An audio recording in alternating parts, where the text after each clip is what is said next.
Assalamualaikum warahmatullahi wabarakatuh. Apa kabar sobat kalian? Jumpa lagi di channel Enerpol. Kali ini kita akan membahas berita hangat, yaitu terkait statement dari Luhut Binsar Panjaitan ya, yang meminta Presiden 2024 nggak usah bicara perubahan karena RI sudah di jalur yang benar ya.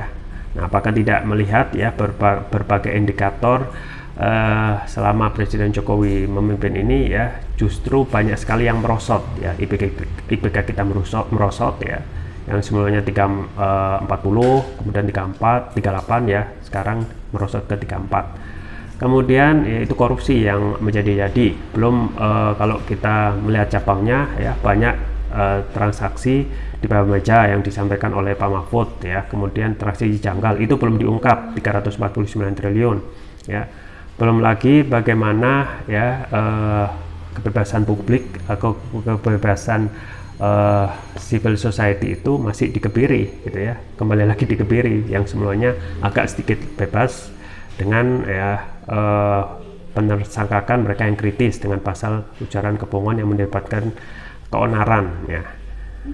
Terus juga sumber daya alam kita yang masih dikuasai oleh asing ya, hanya sebagian kecil yang masuk ke negara. Nah, ini kena sentil oleh pengamat kebijakan publik Gikin Praginanto ya, benar itu kalau untuk elit politik yang merangkap pengusaha. Jadi pengusaha yang mengeluarkan kebijakan yang mengeksekusi ya pejabat itu sendiri ya. Jadi apa yang disampaikan oleh Anies ya pasti akan untung terus, bati terus gitu ya. Ini sesuai yang dilansir oleh liberty.suara.com, langsung saja kita baca dan kita ulas. Pengamat kebijakan publik Gikin Praginanto mengomentari pernyataan Menko Bidang Kemaritiman dan Investasi Luhut Binsar Panjaitan soal Presiden tahun 2024 di sela Jakarta Geopolitical Forum ke-7 di Jakarta Rabu. Luhut mengatakan bahwa Indonesia tak menemukan pol untuk menjadi negara high income country. Sekarang kita sudah ketemu pattern pola untuk menjadi negara high income country. Itu saya kira bisa kita lakukan. Karena juga dari segi demografi bonus, kekayaan alam, downstream industri, digitalisasi, kemudian dana desa, itu ingredient daripada untuk membuat Indonesia hebat, kata Luhut ya. Tapi yang mayoritas dikuasai oleh asing ya. Bagaimana kita menikmati kalau sebagian besar hasil dari kekayaan alam itu lari keluar dan hanya sedikit yang dinikmati oleh rakyat. Saya berharap siapapun presiden ke depan harus melakukan ini, tidak usah bicara perubahan lah, bagaimana menyempurnakan, mempercepat proses ini supaya generasi kalian juga bisa nanti melihat itu. Karena kalau kita tidak fokus pada pekerjaan ini, belok-belok nanti tidak jalan, katanya. Menanggapi hal tersebut, Gikin menyentil bahwa jalur yang benar yang dimaksud yaitu elit politik untuk merangkap pengusaha bersama kroni-kroninya ya. Dan selanjutnya, jalur yang benar untuk elit politik merangkap pengusaha bersama kroni-kroninya, ujar Gikin, dikutip Suara Liberty dari akun Twitter @gikinpraginanto pada Kamis. Hal itu terlihat dari sumbangan industri manufaktur terhadap PDB mengecil, sementara jumlah orang miskin tak kunjung surut.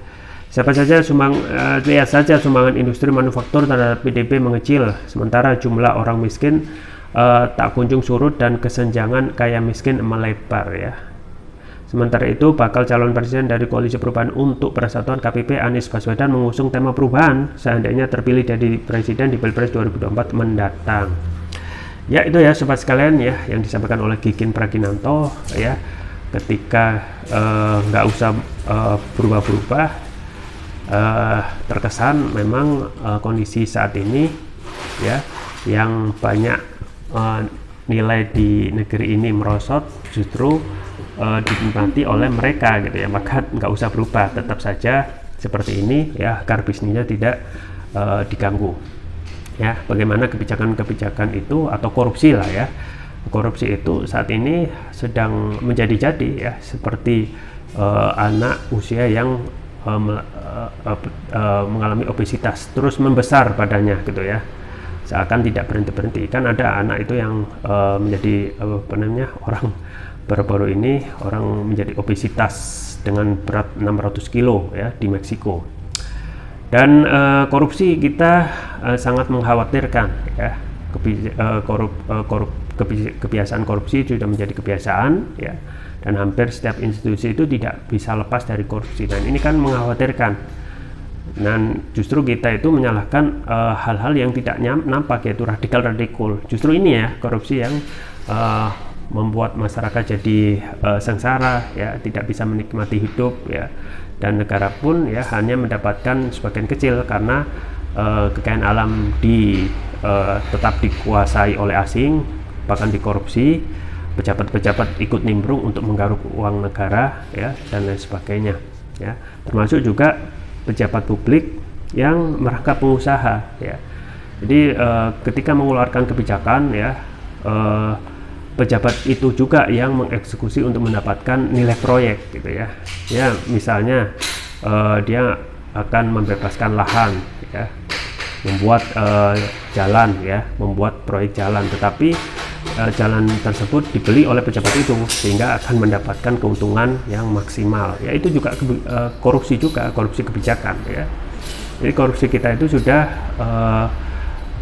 sangat kreatif, dan ketika melihat kebiasaan OTT KPK, ya, itu bakal sudah bisa diakali agar tidak bisa kena OTT, gitu ya.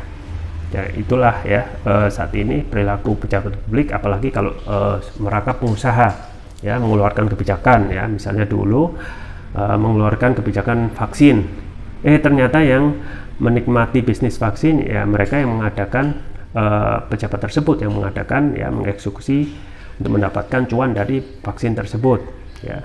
Termasuk misalnya mengeluarkan subsidi untuk kendaraan listrik, yang mengadakan kendaraan listrik justru pengusaha tersebut. Jadi untung terus, ya.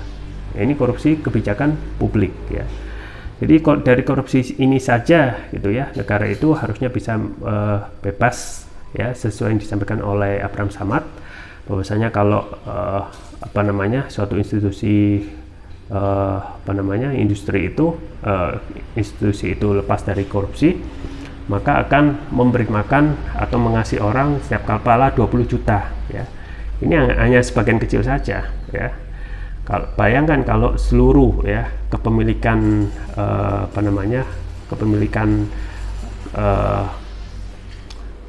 kekayaan alam ini, ya, itu dikelola oleh negara sesuai pasal 33 Undang-Undang 1945, maka negara Indonesia ini akan kaya, gitu ya.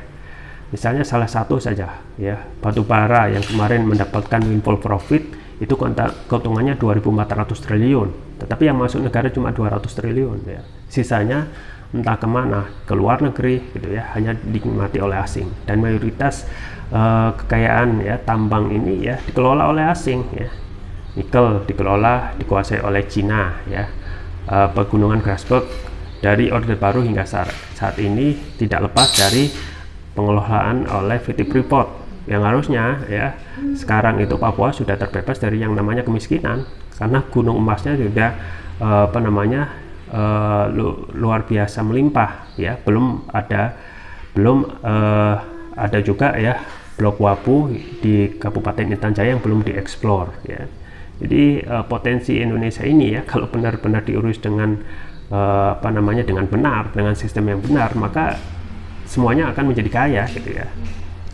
Yang rakyat Papua yang saat ini, ya, masih terbelakang dari segala infrastruktur akan diperbarui dan akan bisa sejahtera, ya. Pun juga yang lain, gitu ya.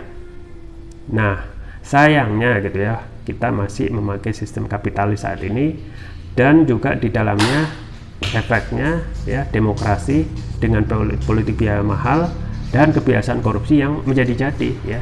Jadi akarnya itu sistem, ya. Selagi kita tidak memiliki sistem, maka akan sulit untuk mensejahterakan negeri ini. Semoga bermanfaat. Jangan lupa like, share, dan subscribe. Sampai jumpa lagi. Wassalamualaikum warahmatullahi wabarakatuh.